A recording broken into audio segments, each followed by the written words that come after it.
A man in a mask reaches for him, and Jet tumbles backward into the bedside table, spilling action figures. Jet's screams are drowned out by a muffled laugh. Gotcha. The man pulls off his mask, revealing a neckbeard, beads of sweat, and 2 big browns. It's Jet, 40 years older. As a writer, you don't think about it.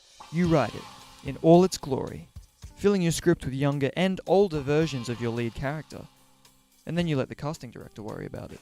Since the birth of cinema, the art form has never been bound by time. It has delivered transformative performances, shown characters age, staged entire lives. But it's one thing to write it, another to actually make it happen. And yet filmmakers do it. Time after time, casting directors impress with spot-on choices. There's this, and this, and this, and let's not talk about that one. Sometimes it's incredible makeup effects. Sometimes it's those creepy CGI recreations. But with the prevalence of prequels, time travel, and puzzle-like chronology, there is far more need to show one character at multiple points in their life than has ever been before.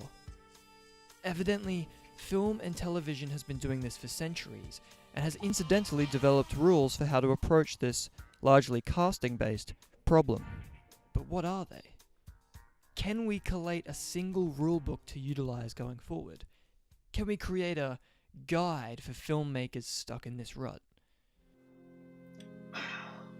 Those tantalizing questions gnawed at me, festering in my brain, but I had no idea where to begin. Soon, I'd left this idea on the back burner, hoping that one day my questions would be answered. But then, I wrote this. The box set. A sci-fi comedy. One that literally cannot be made without first confronting this issue head-on. So now it's time to find our answers. It's time to discover the rules of aging.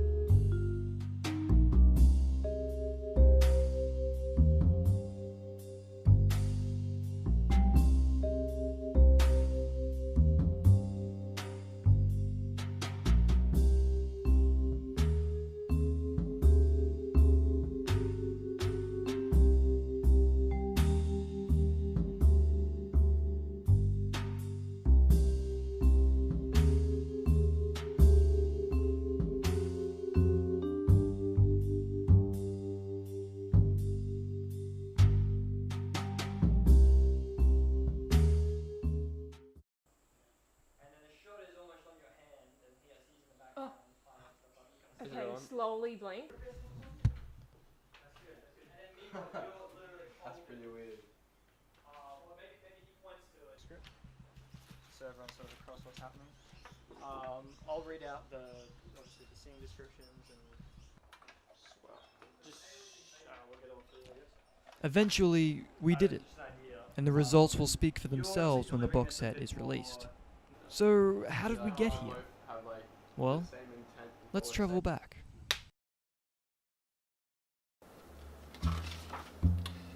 As I began my research, I wasn't sure if there'd been any real academic discussion about this topic.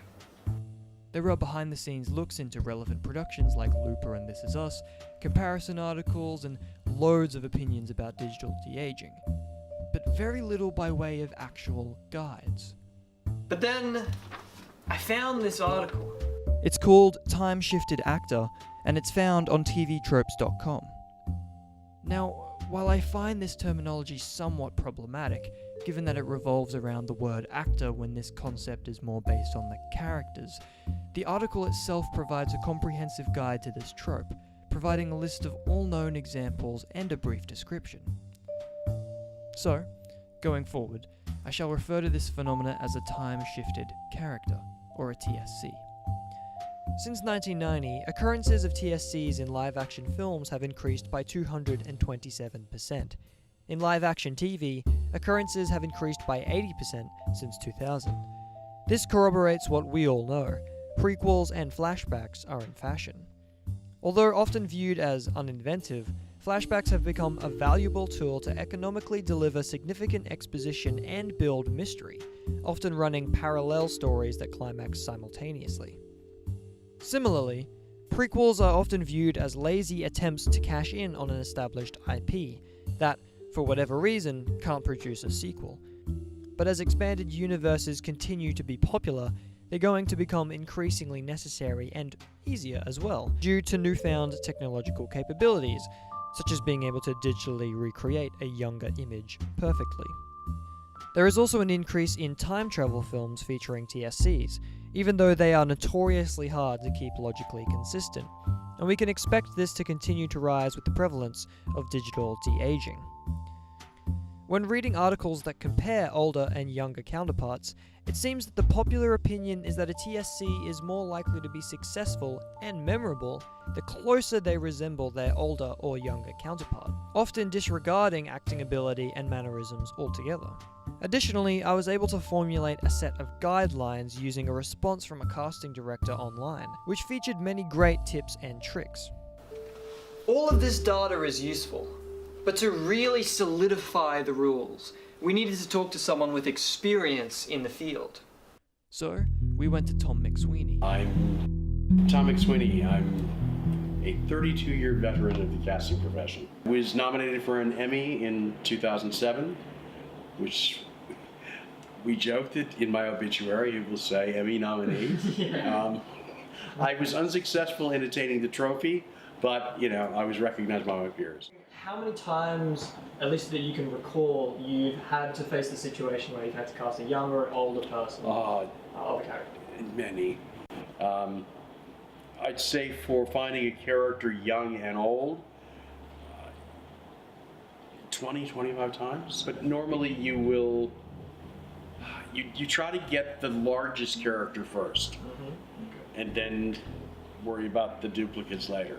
Some films where it really is a split, half the film is young, half the film is old, then you're looking simultaneously.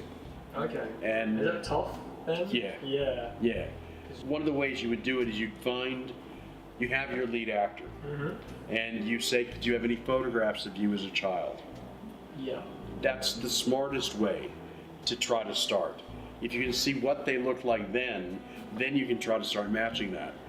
And we would send the photograph to all the agents and say, who do you have that resembles this person? Okay. Many times people don't have those photos anymore. Yeah. So then you look at shape of the face, the jawline, how wide the eyes are from the nose, the length of the nose, the shape of the nostrils, the set of the brow, eye color. You got to get the same height. That's really important. Sometimes you can dye hair color, so you don't really obsess about hair color. Used to be years ago when I started, the eyes had to be the right color. I've only recently, in the last couple of years, found out it's not a problem. They can digitally change them, which astounded me. I said, in every frame, yeah, it's easy. Just globally change it, because so much is edited in the computer now. So the industry has changed quite a bit. But ultimately, you still have to find a believable doppelganger. You had an adult character, and you wanted to push them up to from maybe like early 20s to 50. Is that like how far difference is it till you recast? You really couldn't get, if your lead is 20, they're not going to play 40.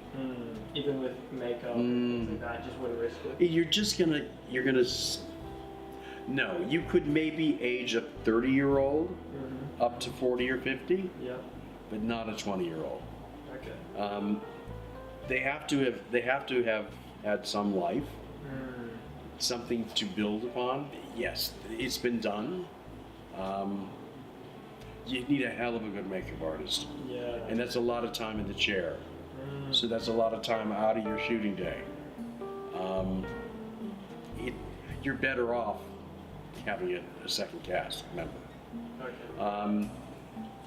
You can age, a 40-year-old to 70. You can. It's harder to youthen someone. They do that often. They do it with wigs, they do it with heavy makeup, but again, you probably, it's easier to find another actor. Yeah. Okay. I think for a 20-year-old, they can, depending on who they are, they can go down as far as 15, 14 in a push, maybe.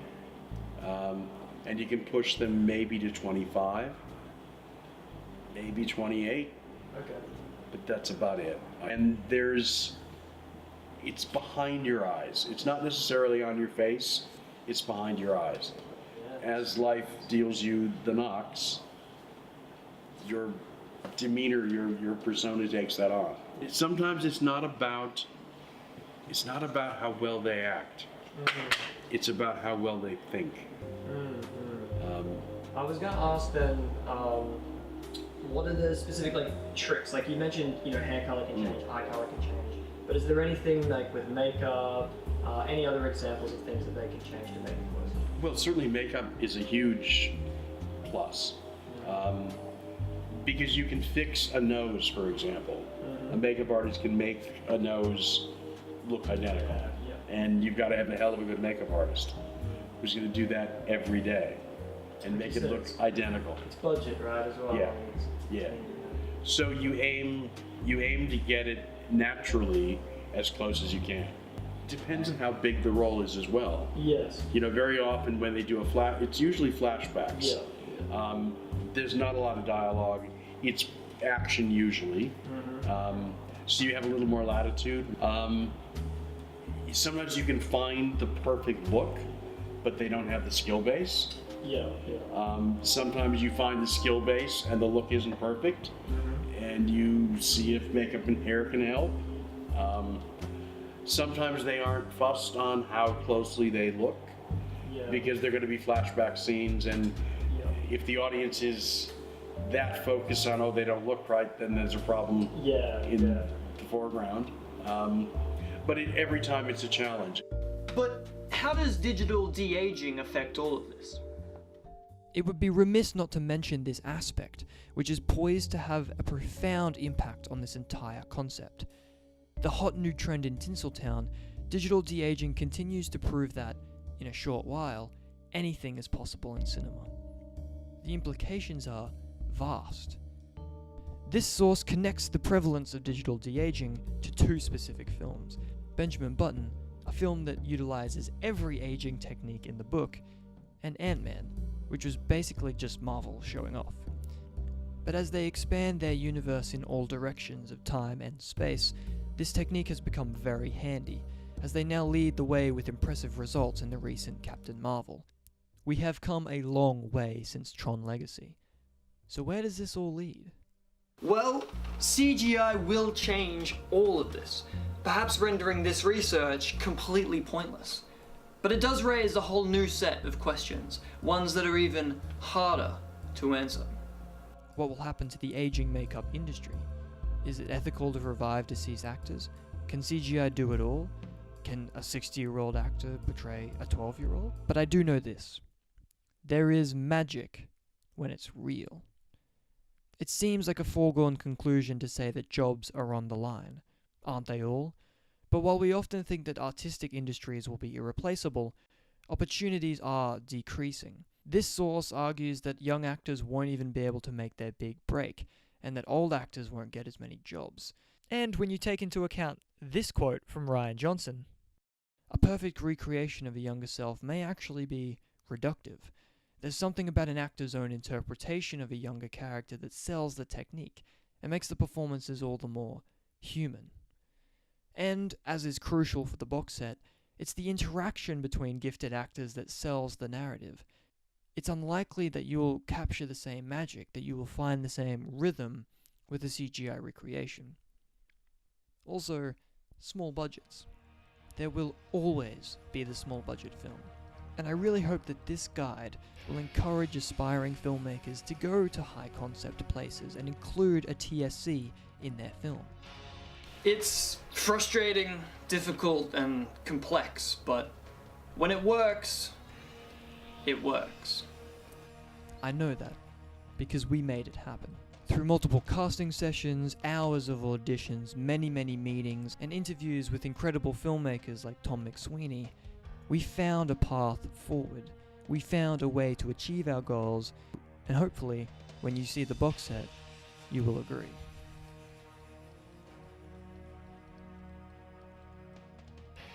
So, TSCs. What's the bottom line? As a storytelling tool, it is incredibly useful. Every time you see an instance of this trope, you are witnessing hundreds of crucial decisions. Phone calls, auditions, discussions. It really makes you appreciate the effort behind it all. It doesn't always work, and we often leave films wondering why they even bothered. But when it works, it is magical. When you believe it, it's about as impressive a casting feat as you can find. Because that is all film wants from you. To believe in the impossible, in humanity, and in yourself. Past, present, and future. Hey guys, thank you so much for checking out the first episode of Sleuth. It was a lot of fun to put together. The concept for this show is that each episode will be written and hosted by a different creator, giving you lots of insight into different areas and differing opinions. So we'll be back later this year with another investigation from another awesome creator.